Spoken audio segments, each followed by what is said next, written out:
Hola, ¿cómo están? Bueno, disculpas, pero como les dije, se cortó internet en mi casa. Recién acaba de volver, así que nada, me puse a grabarles la clase antes de perderlo porque Zoom tampoco puedo usarlo si no tengo conexión.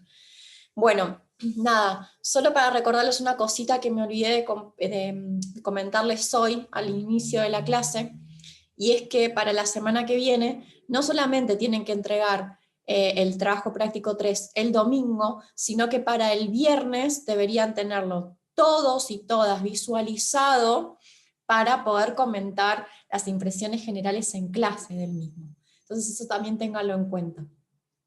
No solamente comentarlo, sino como hicimos en el trabajo práctico 1, ustedes deberían entregarme a más tardar el miércoles a la noche o jueves a la mañana las notas de los equipos, del resto de los equipos. Así yo el viernes cuando nos reunimos ya les puedo dar sus notas cerraditas y vemos, como les decía, la situación de cada uno. Si tienen que ir a examen final, si pueden promocionar o si queda la distancia en construcción. Así que por favor tengan en cuenta eso. Yo igual después voy a escribirles un mensajito también en el foro para que no se olviden en novedades. Bueno, vamos a seguir con la clase de hoy. Les voy a compartir pantalla. Vamos a continuar con lo que habíamos dejado pendiente. Entonces, yo les había comentado que cuando hablamos de uso de energía, recopilando un poquitito, podemos distinguir tres grandes empleos. Iluminación por un lado, climatización o acondicionamiento de ambientes por otro, y un tercero que sería el uso de aparatos eléctricos y electrónicos. Entonces, habíamos empezado a trabajar con las buenas prácticas, los tips o las recomendaciones ambientales que podemos utilizar para el primero de los casos, que era la iluminación. Recuerdo otra vez lo que ya les comenté, pero para que tengan ya un registro de todo este tema. ¿Qué podemos hacer entonces? Lo primero y principal, aprovechar al máximo la luz natural y retrasar así el encendido de cualquier tipo de iluminación artificial que tengamos en nuestras casas. Evidentemente, si tenemos amplios ventanales por donde ingrese luz solar o claridad, esto va a ser mucho más claro, mucho más eficiente. Vamos a tener que prender la luz solamente cuando lo necesitamos, cuando esté oscuro, cuando sea de noche. Entonces obviamente se va a ver beneficiado todo este aspecto. En segundo término, apagar las luces siempre que nos vayamos de una habitación, y como les decía recién en clase, hago la salvedad. Si vamos a entrar y salir mucho tiempo de una habitación, es mejor dejarlo encendida, porque lo que es el arranque en el encendido o en el apagado consume más energía que si los dejamos prendida por un tiempo. Por ejemplo, y les ponía este ejemplo, si están ordenando algo, ropa, por ejemplo, que lavaron y la están ordenando, si van a entrar y salir de sus cuartos para ordenar esta ropa, es preferible dejar la luz prendida hasta tanto terminen de realizar esta actividad y luego apagarla. Este tip o esta buena práctica está relacionada con cuando tenemos un uso no prolongado de una habitación, no vamos a estar ahí por un tiempo, entonces ahí sí la apagamos, porque se supone que para qué la vamos a dejar prendida si no vamos a usarla o no vamos a necesitar estar ahí. Siempre que tengamos que estudiar o leer, es preferible utilizar lámparas cercanas, no solamente para ahorrar energía, sino también para beneficiar a nuestra vista. Siempre cuando está concentrado, focalizado en las de luz, es mejor el uso que se hace de esa energía eléctrica. En lo que tiene que ver con iluminación, quizás lo más conocido sea reemplazar las bombillas de bajo, de incandescentes, que ya casi no existen en las casas, las halógenas, por las de bajo consumo o las LED, que son las más eficientes actualmente en el mercado. Ahora vamos a ver la diferenciación entre cada una de ellas. Limpiar periódicamente los artefactos de iluminación, sobre todo los exteriores, que suelen acumular no solamente tierra, suciedad, sino también bichitos, y eso puede hacer que parezca que está emitiendo menos luz, pero en realidad está emitiendo la misma cantidad de luz, solo que está sucio, y por eso parece que no está teniendo la misma efectividad en la transmitancia. Entonces, otra vez como hablabas con el agua, y como también les voy a mencionar cuando sigamos a lo largo de esta presentación, el mantenimiento preventivo en lo que tiene que ver con el uso de energía también es esencial. Y siempre que haya que pintar una habitación, optar por los colores claros, que son los que reflejan mejor, más eficientemente la radiación solar incidente. Vamos a la siguiente. Ay, perdón, no la puse en pantalla completa. Bien, estas son, como les decía recién, una comparación de las diferentes bombitas, las más conocidas que podemos encontrar. La menos eficiente, que ya casi no existe en las casas y menos en el mercado, es la incandescente. Si tuviéramos que hacer una comparación entre las diferentes bombitas que van a ver, entre las diferentes lámparas que van a ver, les diría que esta es la que consume el 100% de la energía, la menos eficiente o la más ineficiente de las que vamos a analizar. ¿Por qué es la más ineficiente? Porque emite muchísimo de esa energía que recibe para transmitirla o transformarla en energía eléctrica. Mucha de esa energía la pierde o la desgasta en calor. Si han cambiado a una bombita quemada o se han acercado a una bombita incandescente que está prendida, se puede percibir muy fácilmente cómo esta energía, parte de esta energía, es transformada en calor y no en energía eléctrica. De hecho, se calcula que el 80% de la energía que recibe la pierde como calor. ¿En qué se basa la generación de energía, la transformación de energía? Tiene dos filamentos, creo que se ven claramente, que son los polos positivo y negativo, y están conectados por un filamento de wolframio. Ese filamento de wolframio es el que cuando se queman se rompe. Entonces esta es la menos ineficiente de todas. Pasamos, luego de varios intentos y de varias transformaciones que surgieron, a la lámpara halógena, que es similar a la incandescente, pero que además de tener un metal, como es en este caso es el tungsteno, no el wolframio, tungsteno, no sé si ven que adentro no hay solamente un filamento, sino que tiene como una camarita. En esa camarita se encuentra un gas inerte, que es neón en este caso, y ese neón lo que hace es generar un proceso para que la transmisión de energía sea más rápida y más eficiente, y por lo tanto no se pierda tanta energía incidente, tanta energía que le llega en calor, sino que realmente la pueda transformar a energía eléctrica. Por eso es que si la comparamos con la incandescente, podemos decir que tiene un consumo de entre el 50 y el 80%, dependiendo de los modelos. ¿Qué quiere decir esto?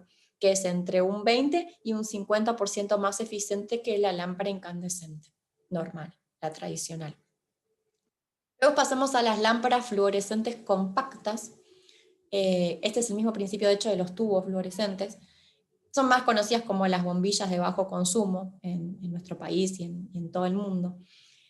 Estas tienen un consumo de entre el 20 y el 30%, entonces estaríamos diciendo que ahorran entre un 70 y un 80% respecto a las lámparas incandescentes comunes.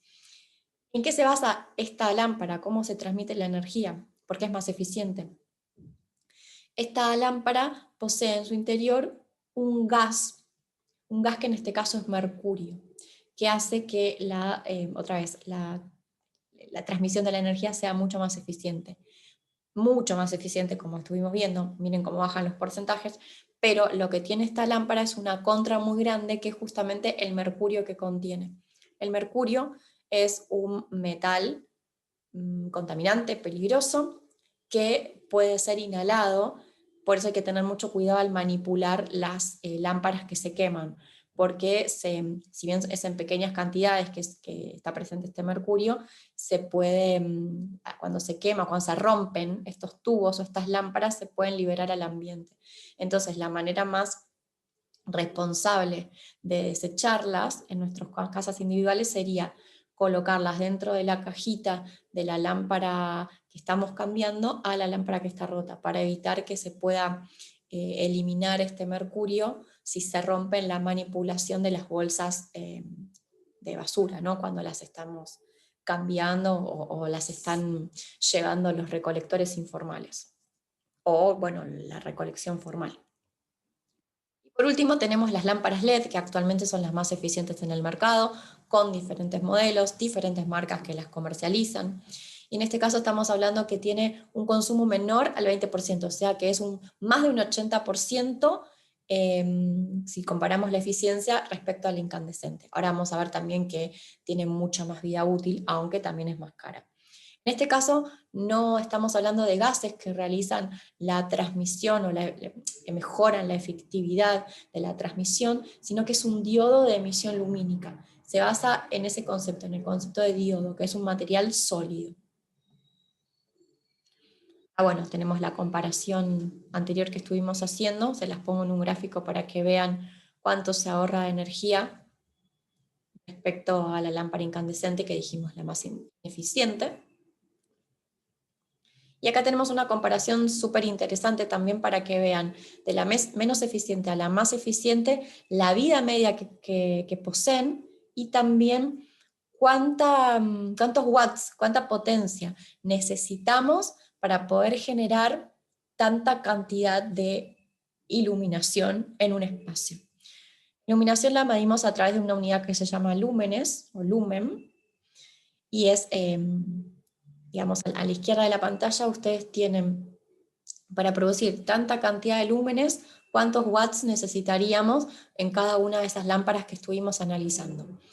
Pasamos al caso más fácil, que es el primero. Para producir 450 lúmenes de iluminación, en una lámpara incandescente necesitaríamos 40 watts, y en una lámpara LED necesitaríamos 10 veces menos. Con 4 watts generamos los 450 lúmenes que estamos buscando. Entonces fíjense cuánto más eficiente es la LED versus la incandescente. Esto, y también la vida media, ¿no? Un incandescente dura un año, tiene una vida media, una vida útil de un año, versus la LED que tiene una vida media de entre 15 y 25.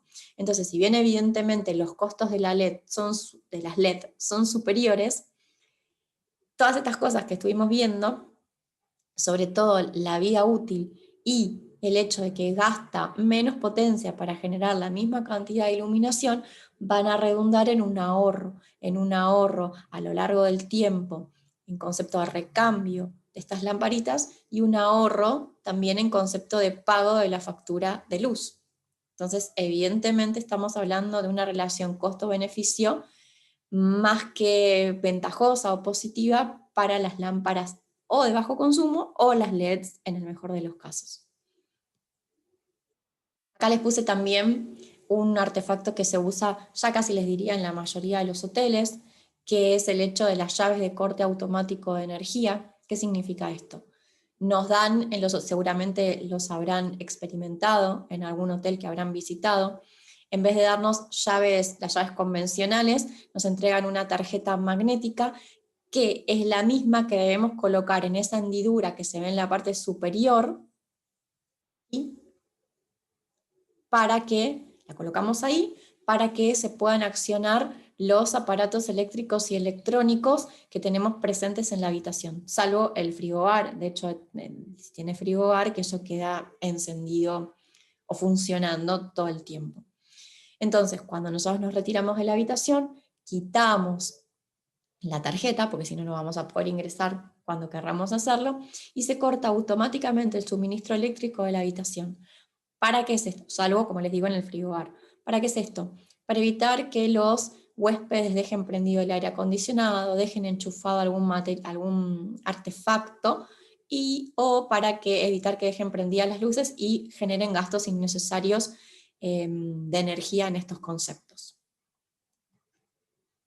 Acá también, bueno, se me ocurrió, solamente a modo, para que sepan, ¿no? A modo ilustrativo, explicarles que desde el año 2018 la República Argentina tiene en vigencia y reglamentada una ley que se llama, como dice ahí abajo, de fomento a la generación distribuida de energía renovable.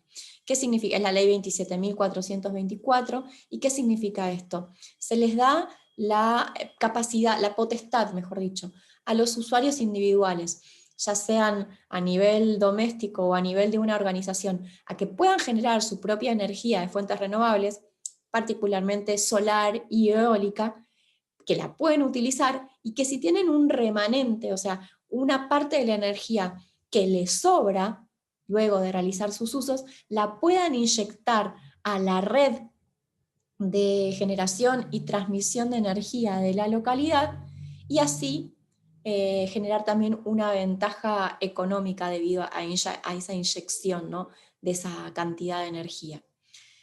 Es una ley súper novedosa, una ley que es poco conocida y que al margen de estar reglamentada como se debe, no están siendo muy utilizadas sus ventajas, ¿no?, sus beneficios. Quizás por eso, porque no es muy conocida. Pero me interesaba explicarles que existe, dejarles también ahí abajo en la presentación la información para que la puedan buscar si así lo desean, para indagar un poquitito más en estos aspectos. ¿Un chiste? Solo un chiste para cortar un poquito. Y ahora sí, cambiemos de tema. Vamos a hablar de lo que es climatización. Climatización la dividí en invierno y en verano, pero van a ver que la mayoría de las cosas son aplicables a las dos estaciones indistintamente. ¿Qué podemos hacer entonces en invierno para evitar que se escape el calor del interior o que ingrese el frío del exterior? Viceversa va a ser en verano. Emplear aislamientos. Emplear sobre todo burletes en puertas y en ventanas para evitar, como les dije recién, que se escape el calor del interior y que pueda ingresar el frío del exterior. Cualquier tipo de aislamiento, ahora vamos a ver algunos en las diapositivas que siguen. Evitar abrir las ventanas cuando tengamos la calefacción encendida, eso es básico. Lo mismo en el verano, evitar abrir las ventanas si tenemos el aire acondicionado encendido o cualquier tipo de refrigeración. Esto hay que tener cuidado porque evidentemente sea invierno o verano, independientemente del momento en el año en que nos encontremos, vamos a necesitar también realizar una ventilación de los ambientes. Justamente la ventilación, mantener los ambientes limpios y ventilados es lo que hace que renueve el aire y que podamos conservar nuestra salud. Pero es necesario que tengan en cuenta que con entre 5 y 10 minutos que realicen esta ventilación, tanto en invierno como en verano, sobre todo en invierno, es suficiente. Entonces, cuando realizamos dicha ventilación, lo que deberíamos hacer es al menos poner en piloto la calefacción, ventilar, luego cerrar y volver a calefaccionar el ambiente, para evitar pérdidas innecesarias de energía en este concepto. Evitar tapar las fuentes de calor. ¿Qué me refiero con esto? Si tienen un calefactor, evitar colocar muebles o materiales que puedan impedir la transmisión del calor hacia el ambiente que estamos buscando calefaccionar. Esto es básico también porque muchas veces se piensa que el gas no tiene fuerza y en realidad a veces puede ser que pase, pero muchas veces lo que sucede es que ponemos tantas cosas adelante de la fuente de calor que evidentemente eso es lo que está pasando. No llega a calefaccionar el ambiente que tiene que calefaccionar porque el calor se está perdiendo en todo, o se está concentrando en todos aquellos aparatos o artefactos o muebles o lo que sea que le estamos colocando adelante. Regular siempre la temperatura ambiente. Habrán visto que en los aire acondicionados que se venden en nuestro país hablan de una temperatura de confort de 24 grados. Es una temperatura que en algunos momentos del año, sobre todo en el invierno, puede ser un poco elevada, pero algunos hablan también de 23 grados y en general se habla de entre 19 y 23, con un promedio, digamos, de 21 grados, más o menos estos 2 grados, como les digo, de gracia, dependiendo de la época del año.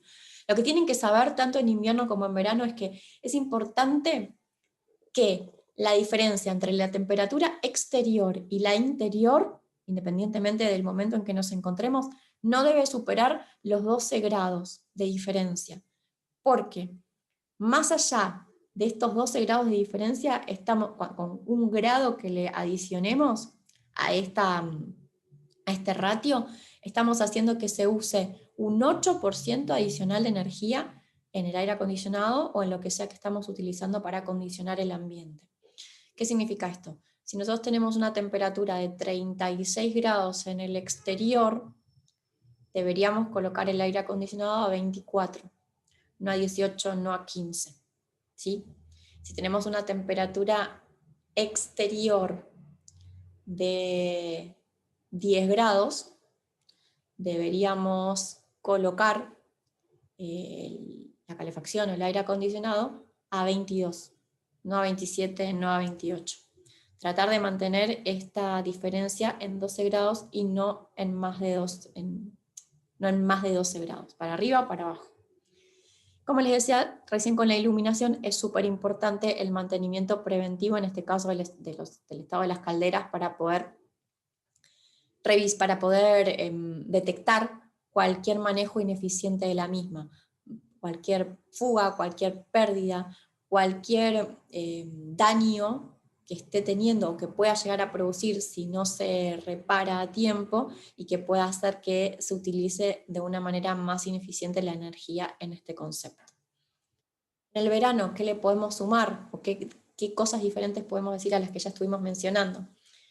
Evitar el uso del aire acondicionado, por ejemplo, instalando toldos en el exterior, sobre todo si nos pega el sol de manera muy directa en las horas de mayor insolación, o usar ventiladores de pie o de techo y evitar usar el aire acondicionado. Si tenemos persianas, tenemos la suerte de tener persianas en las ventanas, bajarlas o bajar las cortinas blackout o correr las cortinas en las horas de mayor insolación para evitar que ingrese con tanta fuerza el sol, por ende el calor, y abrir todos estos artefactos cuando baje, cuando esté más fresco, para que se pueda ventilar de manera natural el ambiente. Si tenemos aire acondicionado, obviamente esto también aplica para el invierno, colocar el aparato siempre en zonas sombreadas. Vieron que los splits, los aires acondicionados normales que uno tiene en las casas, tienen dos partes.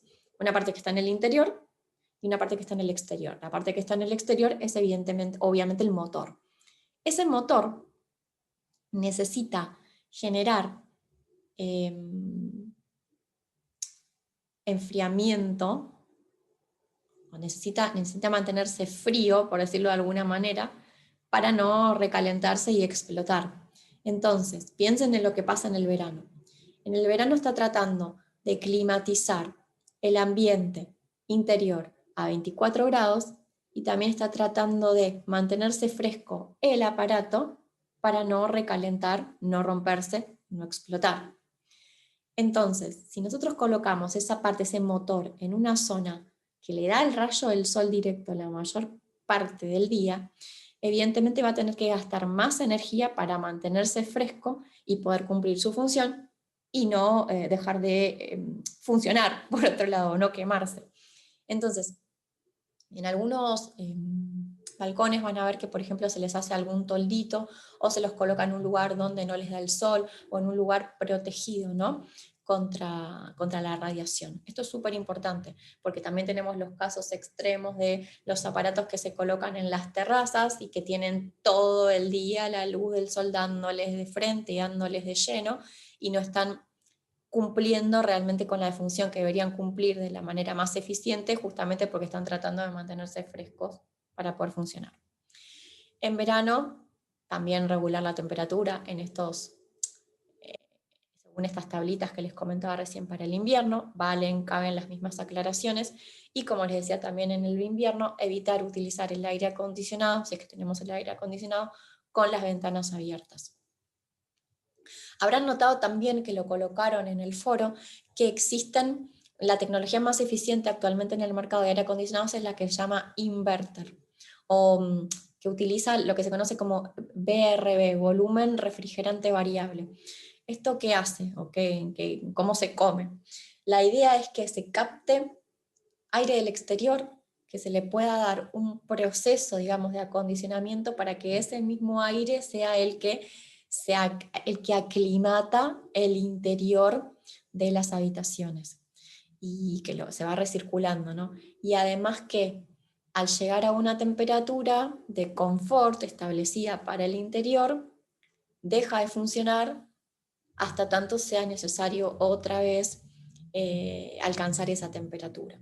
Entonces, ¿esto qué hace? Evita los arranques bruscos que pueden tener estos equipos, y esos arranques bruscos son los que generan el mayor gasto energéticamente hablando.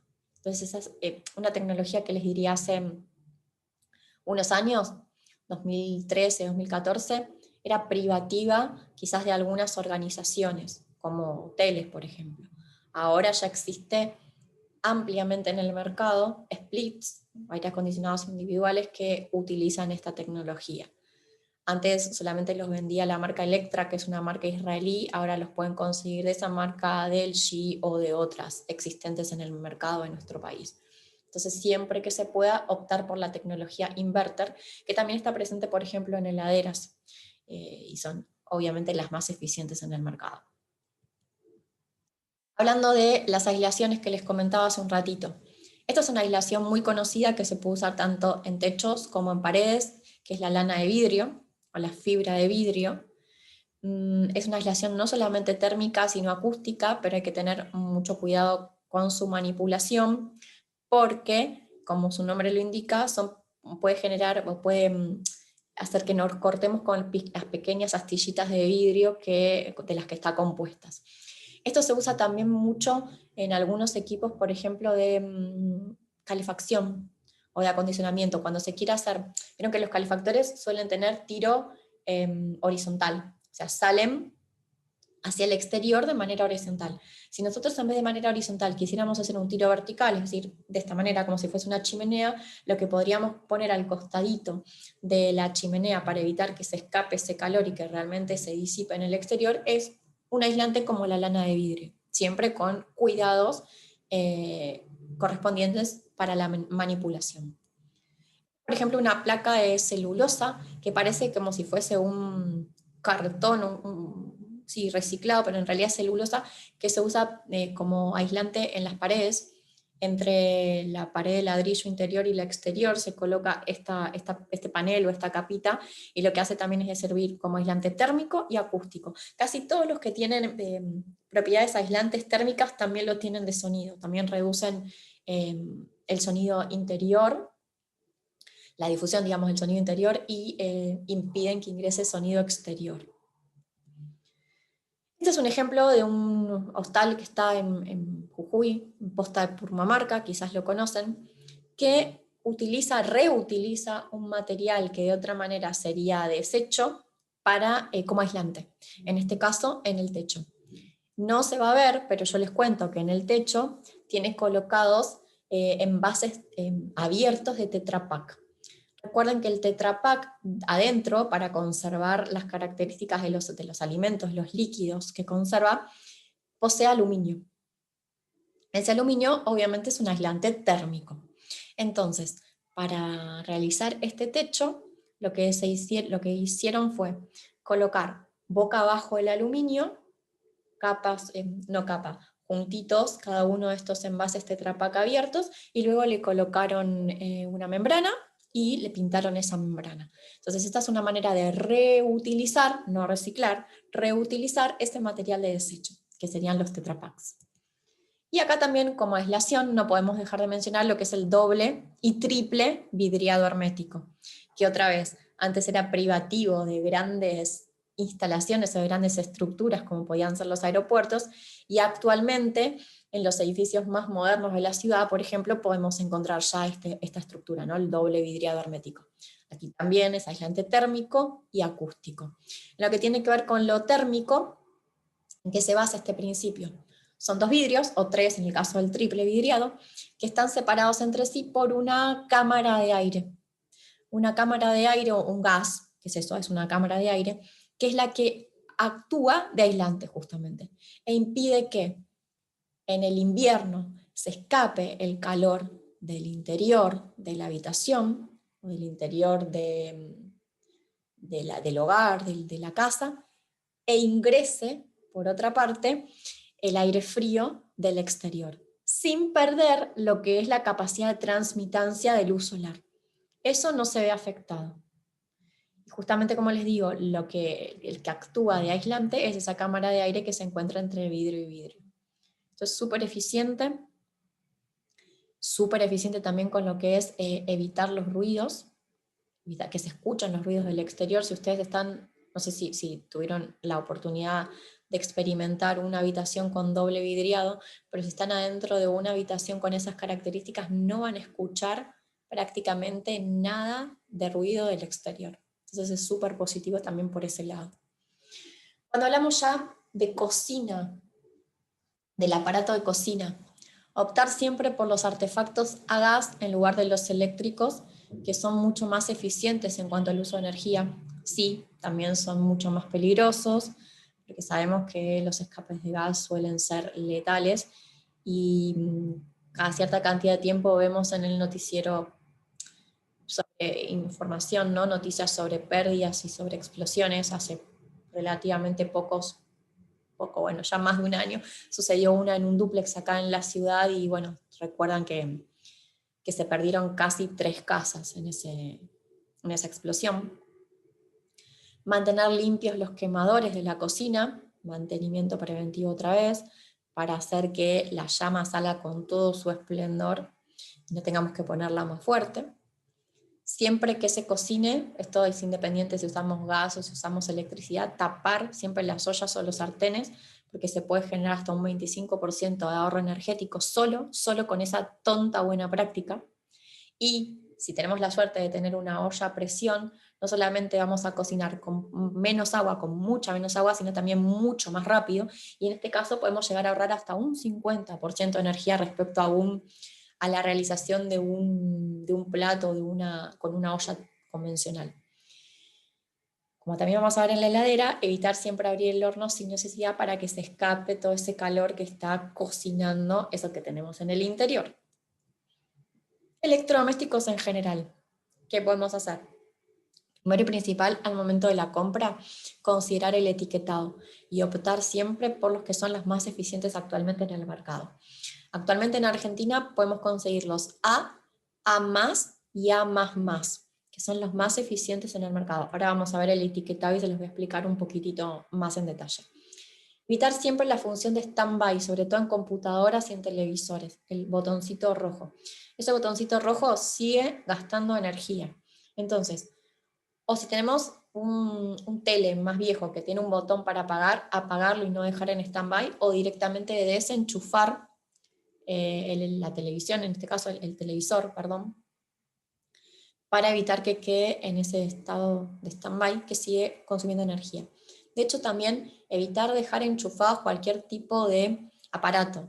Generalmente lo que dejamos enchufado es el cargador del celular sin cargarse, porque esto, aunque nos parezca que no está gastando, sigue generando corriente de energía que se disipa y se gasta.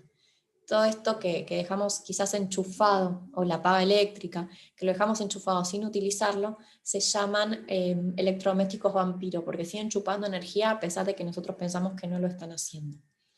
En lavado de ropa, y bueno, si tenemos la vajilla lo mismo, tratar siempre de usar los programas eco, por ecológico o económico, o los programas cortos o de baja temperatura. Y si hacemos lavados, evidentemente también lavar a carga completa para evitar tener que hacer varias lavadas, ¿no? Todo eso son buenas prácticas tendientes a usar de manera más eficiente el lavarropas. Otra vez, limpieza periódica de filtros, limpieza periódica de partecitas, de cualquier pieza que puedan tener estos aparatos y que puedan hacer que con el tiempo se vaya utilizando de manera menos eficiente ese electrodoméstico del que estamos hablando.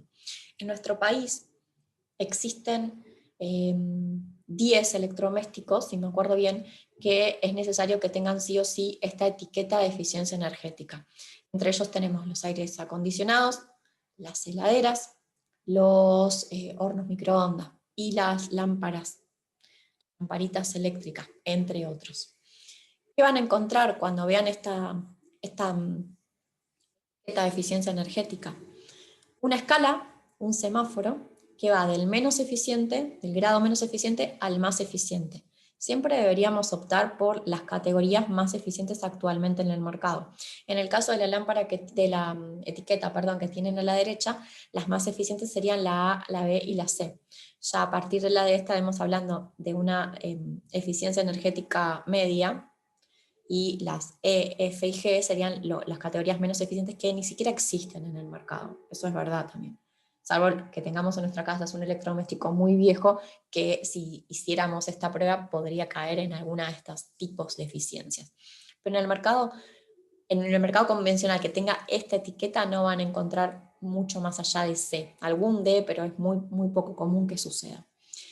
También tenemos esta otra que fíjense que al ir incorporando por encima de la A, lo que vamos a hacer es ir sacando las categorías menos eficientes. Y ahora la D en este caso va a ser la menos eficiente para esta nueva etiqueta. En nuestro país, como les decía, se encuentran A más y también A más más. Estos no los tenemos disponibles en el mercado argentino actualmente. Entonces, cuanto más avancemos allá de la A, significa que estamos haciendo un uso más, incluso más eficiente de la energía. Entonces, si bien es verdad que puede que sean más caros, vamos a ver una mayor durabilidad relativa, por el tema de la obsolescencia que también hablamos, pero sí un menor consumo de agua y de energía, bueno, en el caso de que utilicen agua como un lavarropas, ¿no? Entonces optar siempre, considerar siempre el etiquetado antes de realizar la compra de los electrodomésticos que tienen este etiquetado. Heladera, hablamos de la cocina, hablemos de la heladera. Tenemos que tenerla siempre alejada de las fuentes de calor, o sea, en nuestra cocina no podríamos tener la heladera y la cocina aparato al lado. ¿Por qué? Porque la heladera va a tratar de mantenerse fría, como hablamos del aire acondicionado, va a tratar de mantenerse fría para enfriar todo lo que tiene adentro y también para que no se recaliente el motor, y si nosotros colocamos al lado la cocina, le va a estar entregando todo el tiempo calor que va a tener que tratar de atajar de alguna manera, o sea, dando más, generando más frío, y esa generación de más frío lo que hace es utilizar más energía. Entonces siempre mantener alejados de las diferentes fuentes de calor, por ejemplo la cocina, por ejemplo un horno eléctrico, por ejemplo un horno microondas, y dejar siempre un espacio de ventilación entre la heladera, o sea, el equipo de heladera y la pared, porque justamente ahí es donde se encuentra el motor y ahí es el espacio que encuentra la heladera para disipar todo ese calor de su funcionamiento. Entonces no puede estar pegado contra la pared, tenemos que dejar un espacio de entre 10 y 15 centímetros para que pueda realizar su función de manera eficiente. Perdón. Enfriar siempre los alimentos antes de guardarlos, porque si los dejamos calientes, ¿qué? Ay, mi gata se puso nerviosa. Porque si los dejamos calientes, lo que vamos a tener que hacer es, o mejor dicho, la heladera lo que va a tener que hacer es utilizar más energía para enfriarlos en su interior. Entonces los enfriamos y después los guardamos. Lo mismo si queremos descongelar los alimentos. Los sacamos del freezer, lo dejamos en la parte inferior de la heladera y así se descongelan en el interior. Por dos motivos. Porque esa energía de descongelación o descongelamiento va a hacer que la heladera, al menos por un rato, no tenga que gastar tanta energía para mantener fríos al resto de los alimentos que se encuentran en su interior, y también por condiciones de bromatología, ¿no? De no cortar la cadena de frío. Nunca podríamos dejar mucho tiempo descongelando un alimento en la mesada o en la mesa, porque con el tiempo se van reproduciendo de manera exponencial las bacterias de ese alimento. Y si lo dejamos mucho tiempo en el exterior, se corta esa cadena de frío y además podemos generar crecimientos excesivos de estas bacterias que por sí contienen los alimentos. Entonces también por cuestiones de salubridad los tenemos que dejar adentro de la heladera. Como les decía con el horno, abrir la puerta durante poco tiempo y la menor cantidad de veces, o sea, eso de abrir la heladera y ponerse a ver qué es lo que hay para comer, nunca hay nada en esta casa, no, eso no lo podemos hacer nunca más, menor cantidad de tiempo y la menor cantidad de veces posible. Y bueno, no iría en realidad porque la mayor cantidad de heladeras son de tipo no frost, pero si no fuese no frost, deberíamos, para tener un uso lo más eficiente de la heladera, deberíamos descongelar el freezer siempre que la capa de hielo supere los 5 milímetros, para evitar cualquier uso adicional de energía en este concepto. Otra imagen, ellos son los que más eficientemente utilizan la energía, obviamente. Bien, entonces, para ir terminando, nosotros al principio dijimos que estas buenas prácticas, si las aplicamos en una organización, las podríamos aplicar de manera individual, de manera aislada, quizás empezando con un aspecto ambiental significativo como puede ser el uso del agua, después incorporando lo que tiene que ver con la gestión de residuos, con el uso de la energía, con los efluentes cloacales, los ruidos, las emisiones. Y también, algo que empezó quizás de manera aislada, puede luego organizarse o institucionalizarse a través de un programa más elaborado y más organizado. En este caso deberíamos hablar de un programa de buenas prácticas ambientales.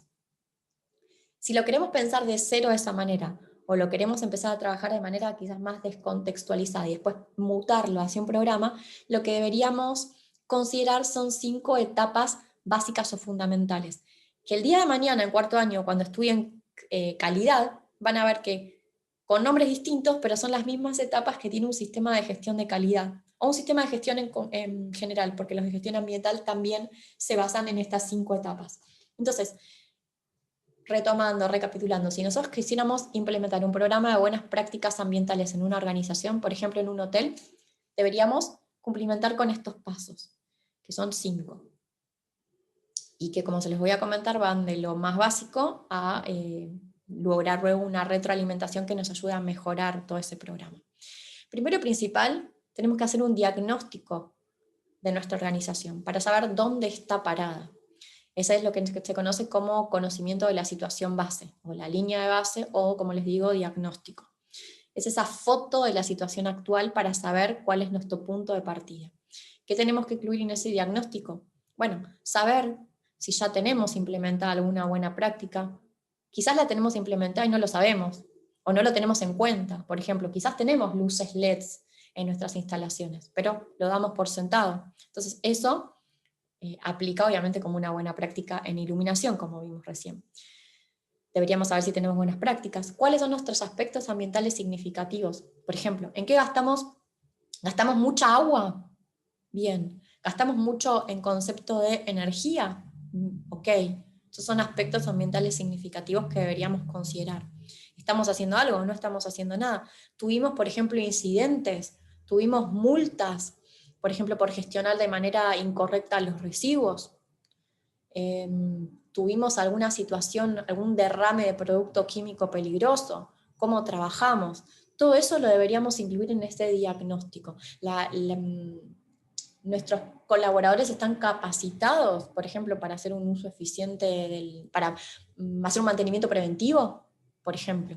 Todas esas condiciones, todas esas cuestiones las tenemos que considerar en este diagnóstico.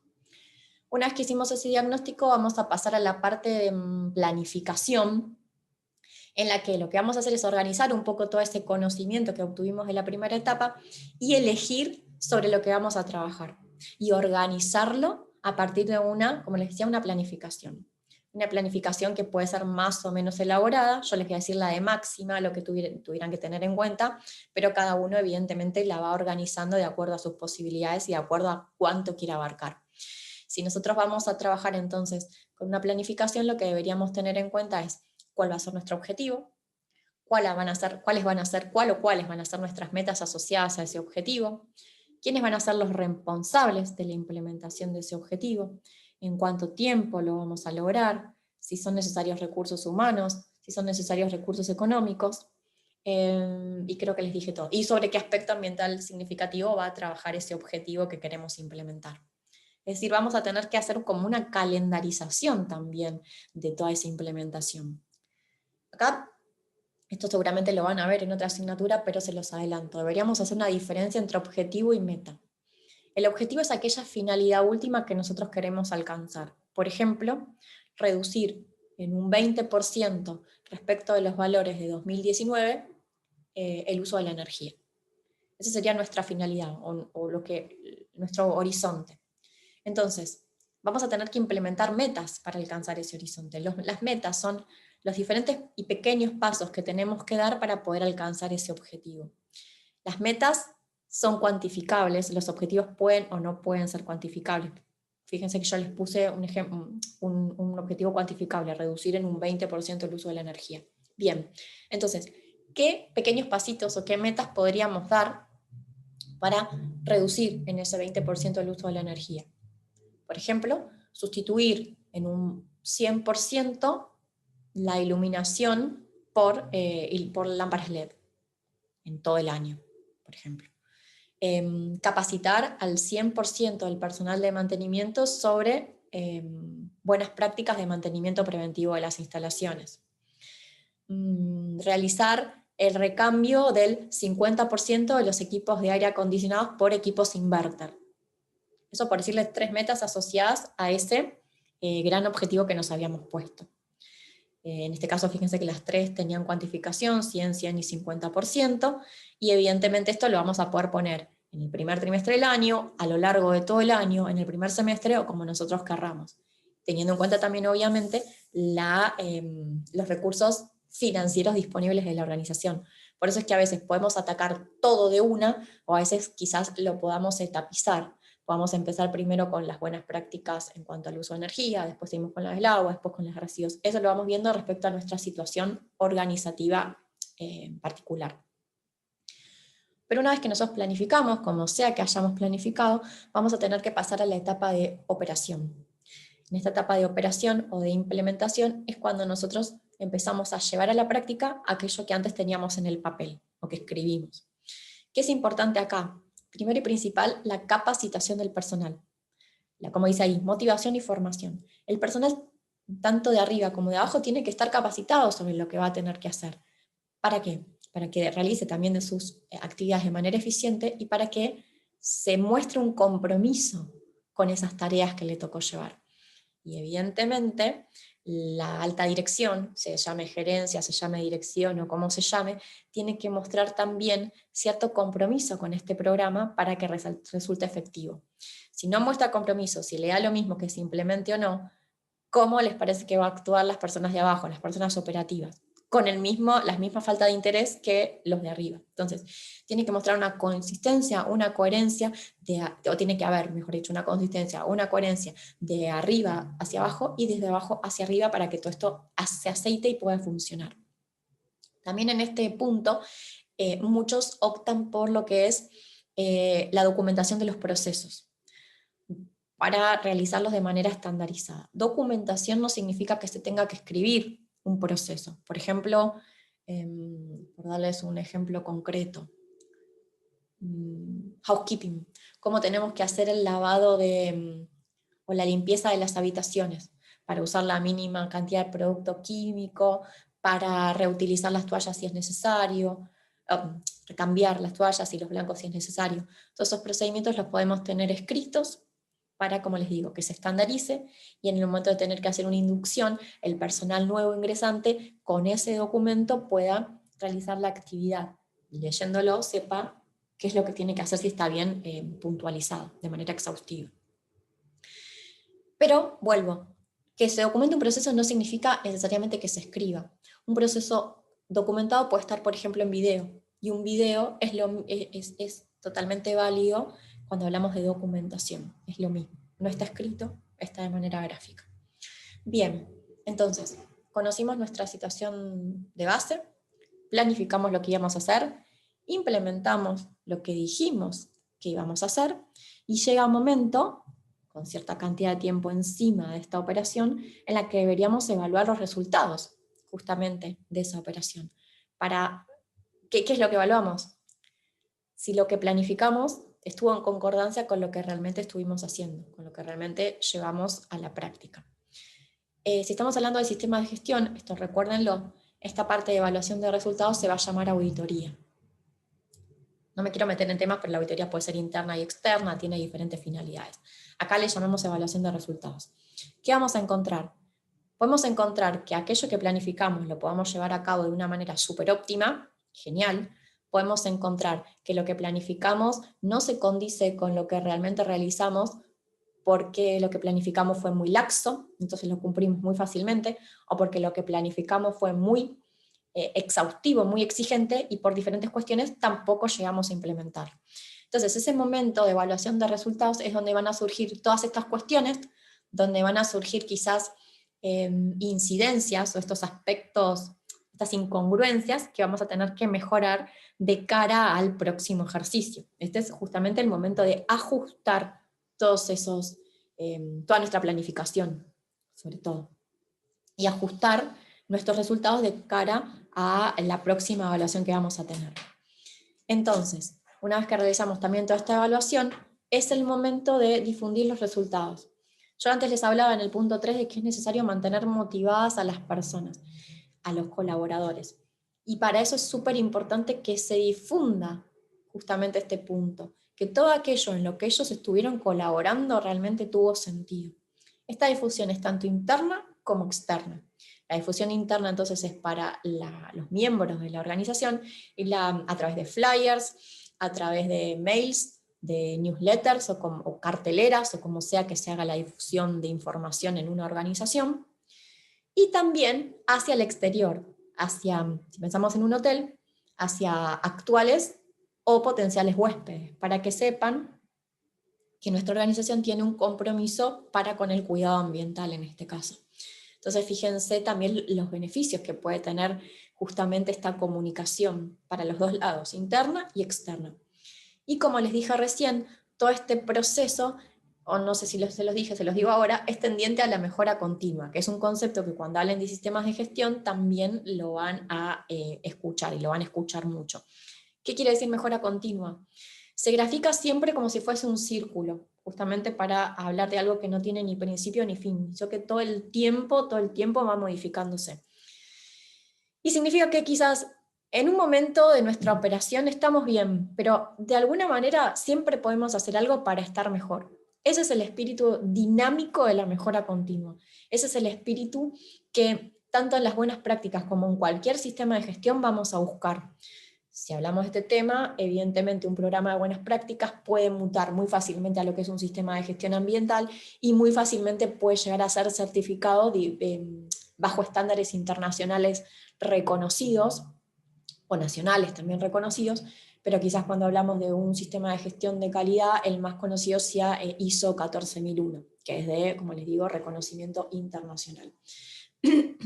Bien, no me quiero meter demasiado en certificaciones, pero porque quisiera cerrar acá el tema, ¿no? Para no atiborrarlos de información, pero seguramente si no lo llegamos a ver este año, en Turismo Sostenible y Responsabilidad Social vamos a retomar este tema, ¿sí? Entonces, con esto terminamos la parte de la unidad 3 relacionada con las buenas prácticas, que es el primer concepto que yo quería darles en lo que tiene que ver con